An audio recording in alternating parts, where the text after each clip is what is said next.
Me identifikimin e 7 viktimave të cilat i takojnë masakrës së Kralanit, vazhdon të rritet dhimbja e familjarëve të personave të zhdukur. Andin Hoti, kryetari i Komisionit Qeveritar për Personat të Pagjetur, thotë se me 15 janar të vitit 2025 kishin planifikuar një takim në kuadër të Komisionit të Përbashkët të themeluar nga Bashkimi Evropian, por Serbia nuk kishte pranuar të merrte pjesë me arsyetimet që për Hotin janë të papranueshme. 15 janar të vitit 2025 kemi planifikuar një takim në kuadër të Komisionit Përbashkët, të cilin i ka themelu Bashkimi Evropian me kërkesë tonën, e cila gjithashtu ka qenë kuadër të deklaratës personave të zhdukur e harmonizuar në maj të 2023. Serbia nuk ka pranuar me hyrje në takim me 15 janar, me arsyetime të ndryshme që ajo i ka gjetë, që për mua janë shumë banale. Ndërkohë ne kemi dërguar një letër, meqense në Bruksel tash ka ndryshuar dhe struktura atje, nuk është më zoti Lajçak, nuk është më zoti Borrell, është zonja Kaja Kallas dhe Sorensen. Ne kemi dërguar një letër zonës Kaja Kallas me shpjegimet e mundshme se çka ka ndodhur kuadër deklaratës, kuadër të Komisionit Përbashkët dhe po presim, nuk kemi ndonjë përgjigje ende prej zonës Kallas as prej zonës zotit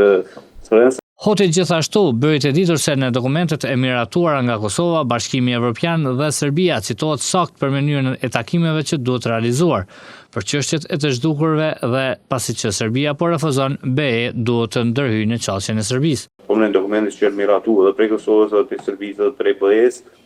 shumë që 6 muajt e parë duhet të bëhet takim çdo muaj. Po meqense Serbia tash po refuzon një gjë të tillë, besoj që BE-ja duhet me ndërhyjë në qasjen e Serbisë dhe me gjetë metodet e saj që unë si ande këtë rast, që sekretari i Komisionit kam thënë disa që Bashkimi Evropian po e bën një lloj presioni ndoshta po shumë të lehtë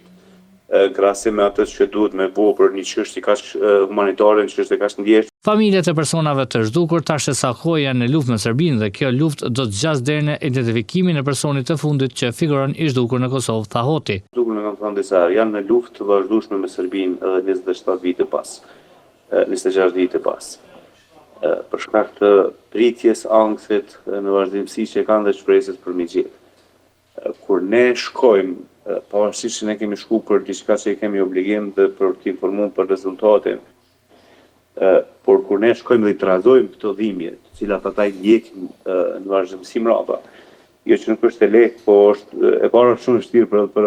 për stafin tonë, sepse është metoda se si mi u qas këtyre familjarëve, metoda se si mi njoftu këto familjarë, këgja shumë diskutohet e ne, këgja shumë mundohemi me gjetë një formë më të butë, më të mirë,